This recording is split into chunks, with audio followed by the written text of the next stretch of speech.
नमस्कार, जनतंत्र टीवी देख रहे हैं आप और मैं हूं आपके साथ स्वाति आर्य। हमारे इस खास बुलेटिन में आप सभी का स्वागत है।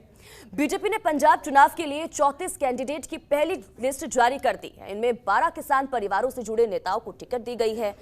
8 अनुसूचित जाति के नेता भी चुनाव मैदान में उतारे गए हैं। भाजपा की पहली लिस्ट में 13 सिख चेहरे हैं और इसके अलावा डॉक्टर, वकील और इसी के साथ ही रिटायर्ड आईएएस अफसर भी भाजपा की टिकट पर चुनावी जंग में कूदेंगे। गौरतलब है कि बीजेपी पंजाब में 23 सीटों पर चुनाव लड़ती रही है, जबकि बाकी सीटों पर अकाली दल चुनाव लड़ता रहा।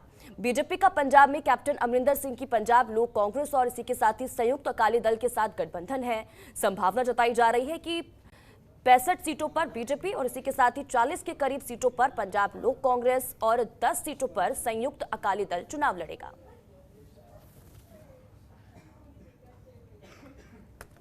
श्रोमणी गुरुद्वारा प्रबंधक कमेटी की राजनीति करते हुए जो लोग उसके चुनाव जीते हैं, ऐसे लोग भी हैं।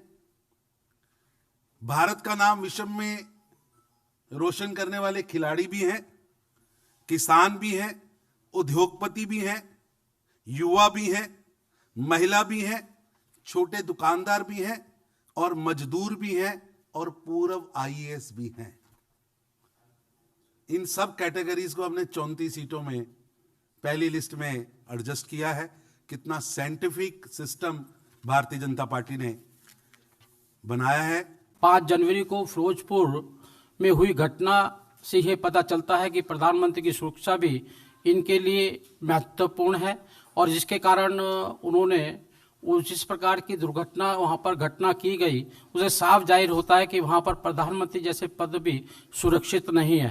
प्रधानमंत्री और वर्तमान सरकार ने पंजाब और पंजाब के लोगों के लिए पिछले 7 सालों में अनेक काम किए हैं, जिसमें करतारपुर कॉरिडोर का उद्घाटन, लंगर से जीएसटी हटाना, अफगानिस्तान में रह रहे सिख समुदाय के लोगों को सकुशल वापस लाना, पंजाब से होकर गुजरने वाली 2 नई एक्सप्रेसवे, उड़ान स्कीम के अंतर्गत नए एयरपोर्ट, भटिंडा में एम्स इत्यादि को शामिल किया गया है। और वहीं पंजाब बीजेपी के राज्य अध्यक्ष अश्वनी शर्मा ने कहा कि बीजेपी की पहली सूची में सभी वर्गों का ध्यान रखा गया है। पहली लिस्ट जी जारी की है, जिस हर वर्ग का, हर पेशे का ध्यान रखा गया है। इस किसान भी है, डॉक्टर भी है, आईएएस अफसर भी है और मैनूं लगता है कि एक वधिया पंजाब बनाने के लिए ये जी टीम है, इसकी घोषणा जी है पार्टी ने इन्होंने किस तरह देखी की है और पंजाब से बीजेपी की सरकार बनेगी, ऐसा लगता है। वहीं किसान नेता गुरनाम सिंह चढ़ूनी गुरदासपुर पहुंचे, जहां उन्होंने संयुक्त संघर्ष पार्टी के गुरदासपुर के उम्मीदवार इंदरपाल सिंह बैंस के हक में प्रेस कॉन्फ्रेंस की और कहा कि किसानी संघर्ष दौरान इंदरपाल ने यह दिखाया था ज्यादा उत्साह, पुलिस की लाठियां और जान की परवाह किए बगैर बैरिकेड हटाया, ट्रक में से छलांग मारने की वीडियो पूरी दुनिया ने देखी थी। गुरनाम सिंह ने कहा कि आज किसान चुनाव मैदान में एक मकसद लेकर आए हैं, क्योंकि सालों से राजनीति में राजनेताओं ने लूटा है और देश और पंजाब का हर वर्ग अलग अलग मुद्दों पर दुखी है। इस इलेक्शन दे विच साडा जिहड़ा संयुक्त संघर्ष पार्टी है ਉਹਦਾ समझौता संयुक्त समाज मोर्चे दे नाल है ते आपां दोए धिरां इस इलेक्शन नूं इकट्ठे होकर लड़ रहे ने।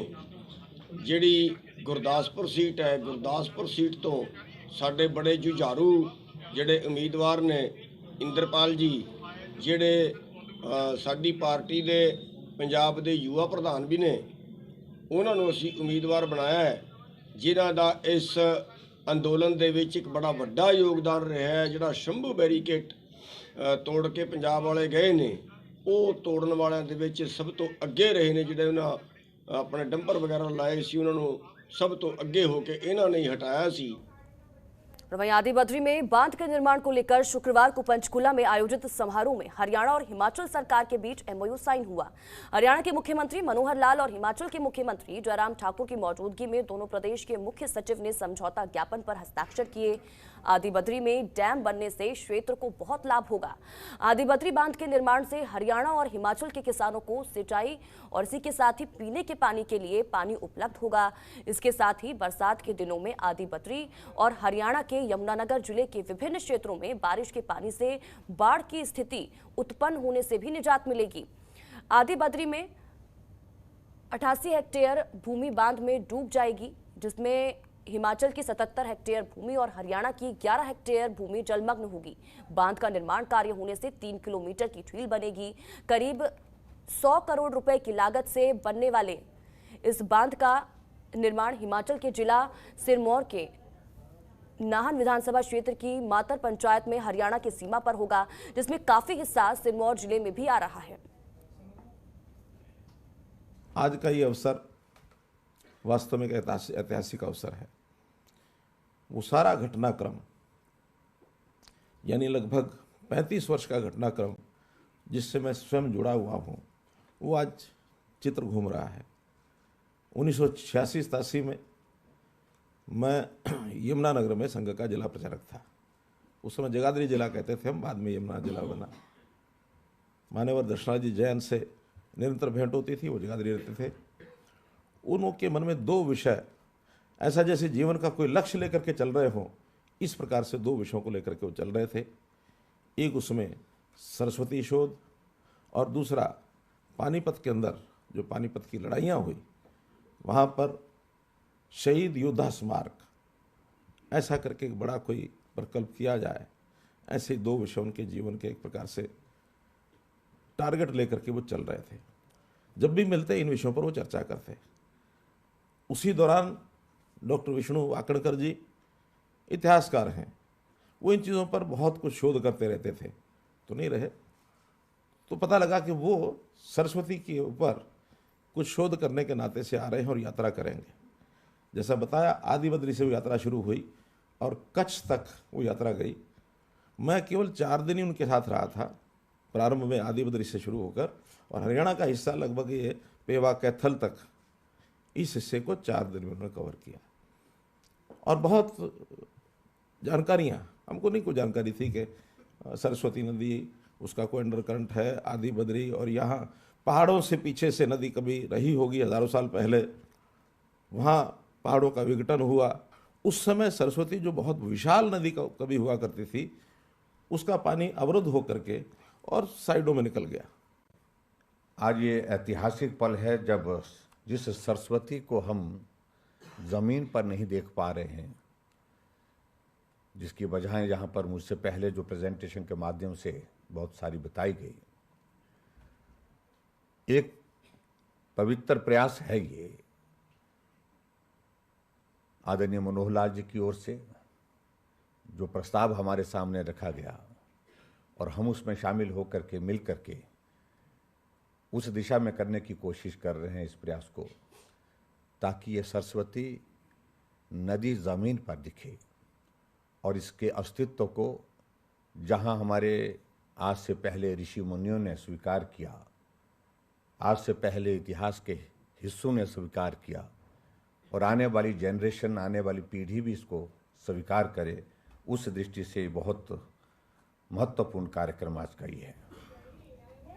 और चलिए रुक झज्जर का करेंगे। झज्जर में सहकारिता बैंक के एक अभिनंदन समारोह में बीजेपी प्रदेश अध्यक्ष ओम प्रकाश धनखड़ ने शिरकत की। उन्होंने दावा करते हुए कहा कि 5 राज्य के चुनाव में भारतीय जनता पार्टी शानदार प्रदर्शन कर विजय हासिल करेगी। इसके साथ ही उन्होंने ये भी कहा कि यूपी, उत्तराखंड और पंजाब में बीजेपी के सैकड़ों कार्यकर्ता लगे हुए हैं और अपनी पूरी मेहनत और लगन के साथ बीजेपी को विजय दिलाने का काम करेंगे। भारतीय जनता पार्टी के 3 राज्यों में सैकड़ों कार्यकर्ता लगे हैं। उत्तर प्रदेश में, उत्तराखंड में और पंजाब में बड़े सीनियर लोग भी लगे हैं, और मुझे लगता है कि बीजेपी का वातावरण बहुत अच्छा है। उत्तर प्रदेश, उत्तराखंड, मणिपुर और गोवा में पहले भी हमारी सरकारें थी। पंजाब में भी हम अच्छा परफॉर्म करेंगे।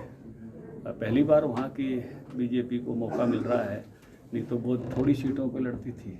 इस बार बड़े खुश हैं पंजाब के हमारे साथी कि पहले कभी हरियाणा भी ऐसे ही था और हम बढ़ते बढ़ते संपूर्ण सरकार तक पहुँचे। ऐसे पंजाब में भी उनमें एक इस बात की खुशी है कि वो बहुत अधिक सीटों पर इस बार पंजाब में लड़ रहे हैं, परफॉर्म करेंगे। वहीं करनाल में कांग्रेस की प्रदेश अध्यक्ष कुमारी सैलजा पहुंची। वो कांग्रेस नेता रमेश चौधरी के देहांत पर परिवार को सांत्वना देने के लिए वहां पहुंची थी। वहीं अनेक राजनीतिक मुद्दों पर उन्होंने अपनी राय रखी। 2024 में इनेलो पार्टी का जेजेपी में विलय हो जाएगा, के सवाल पर वो बोली कि ये उनके परिवार का मामला है, पर चाहे इनेलो पार्टी हो या फिर जेजेपी, दोनों बीजेपी की बी टीम है और आपस में इन सब की साठगांठ है। तो वहीं कांग्रेस के संगठन को लेकर जब सवाल किया गया तो उन्होंने कहा कि कांग्रेस पार्टी बिना संगठन के कोई कमजोर नहीं हो रही है, हर मुद्दे को लेकर सरकार के खिलाफ एक्टिव है। तो वहीं कैथल के एसडीएम की गिरफ्तारी पर सैलजा ने ये कहा कि इस सरकार में बहुत भ्रष्टाचार हो चुके हैं, हर जगह भ्रष्टाचार का बोलबाला है, चाहे सीएम का विधानसभा क्षेत्र हो या फिर कोई और जगह, हर विभाग में यहां भ्रष्टाचार हो रहा है। ये एक एक की बात नहीं है, ये तो सिर्फ मिसालें आपके सामने आती हैं, क्योंकि भ्रष्टाचार इस कदर फैल गया है आज के दिन हमारे पूरे राज्य में कि आप उसका अंदाजा नहीं लगा सकते।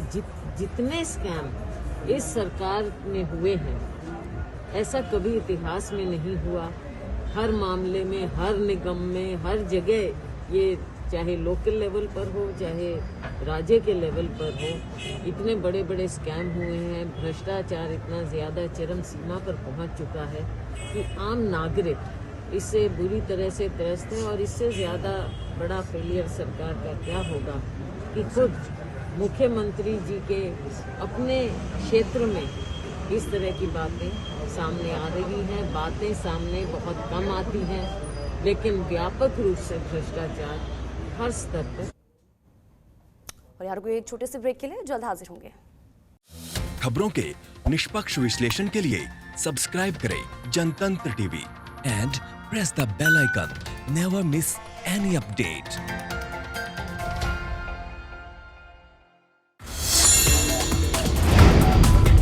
Download the Janatantra TV app, available on Google Play and App Store. Download it now.